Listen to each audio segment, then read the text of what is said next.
आळशीपणा सोडा. आळस हा माणसाचा शत्रू आहे. किती झोपता यापेक्षा कसे क्वालिटी काय आहे. जर विदाऊट डिस्टर्बन्स झोप असेल तर 5 तासही पुरे आहेत. झोप ही गोळीसारखं कार्य करते. लोळत बसणे म्हणजे स्वतःवर केलेला अत्याचार आहे.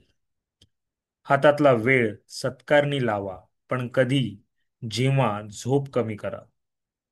कमी झोपणं ही गुंतवणूक आहे. नेहमीपेक्षा रोजचा अर्धा तास कमी झोपलात तर 15 तास, 1 तास कमी झोपलात तर 30 तास, म्हणजेच एक दिवस महिन्याला जास्त मिळतो. जे कराल ते मन लावून करा.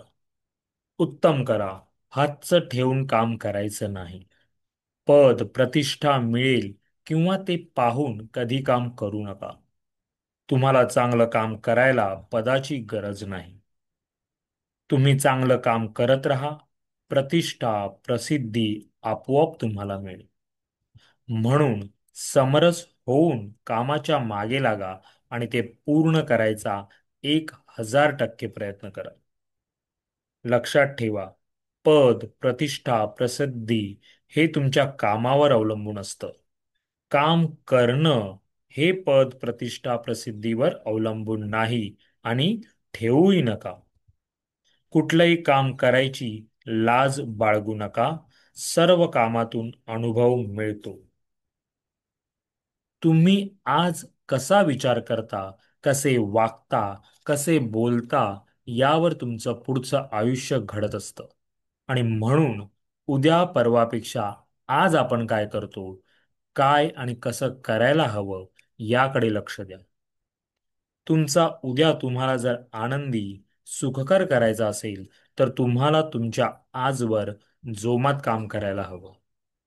तुम्ही काय पाहता, काय वाचता, काय ऐकता यावर तुमच्या विचारांची दिशा ठरत असते आणि त्याच अनुषंगाने तुमचं पुढचं आयुष्यही घडत असतं, आकाराला येत असतं. तुम्हाला तुमच्या अंतरंगात खोलवर डोकावता आलं पाहिजे.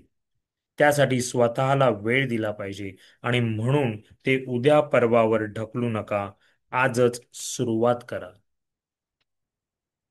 वाचनामुळे आपल्या अनुभवात भर पडते. काय वाचतो तेही तितकंच महत्वाचं आहे. तुम्हाला कुशल नेतृत्व करायचं असेल तर वाचनासारखा दुसरा मार्गदर्शक नाही. चरित्रात्मक पुस्तकांचं वाचन करणं जरुरीचं आहे. पुस्तकं विकत घ्या.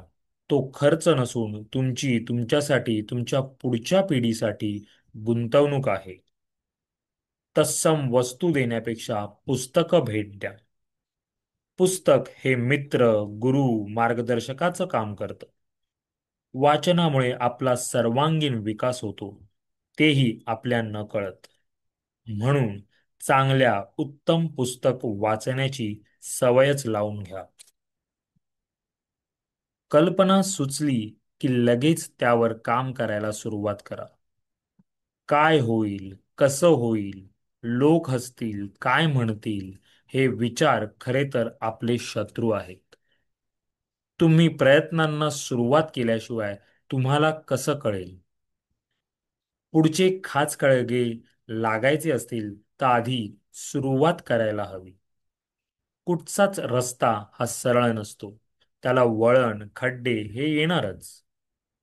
तसंच आपल्या आयुष्यात आपल्याला काही सुरुवात केल्याशिवाय नुसतंच पुढे असं होईल की कसं होईल असे विचार करत आहे तिथेच राहायचंय का मग?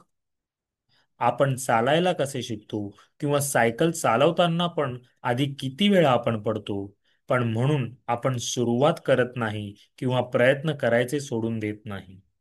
आणि म्हणून आपल्या कल्पनांवर काम करायला लगेच सुरुवात करा. विचार करायला स्वतःला वेळ द्या. आयुष्यात धावणं जरा कमी करा. विचार करायला स्वतःला वेळ देणंही स्वतःवरती केलेली सर्वात मोठी गुंतवणूक आहे. विचार करायला वेळ दिल्यामुळे तुम्ही आयुष्यात रिस्पॉन्ड द्यायला लागता, ना की रिॲक्ट होता. नवनवीन कल्पना, मार्ग हे या वेळेत नक्कीच सुचतात. कठीणातले कठीण वाटणारे काही प्रश्न हे या वेळेत चुटकी सरशी सुटतात. म्हणजेच काय तर मार्ग सापडतात. या वेळेत बरोबर एक वही पेनही ठेवायचा. गॅजेट्सवर टाईप करण्यापेक्षा हाताने लिहिलेलं अधिक चांगलं. सकारात्मक ऊर्जा आपल्या शरीरात, मनात ते उत्पन्न करतं. आपण जे म्हणत असतो की वेळ नाही, बिझी आहे, ते सुद्धा आपल्याला कळेल जर आपण स्वतःला असा रोजचा 10 मिनिटांचा वेळ विचार करायला दिला तर. धन्यवाद.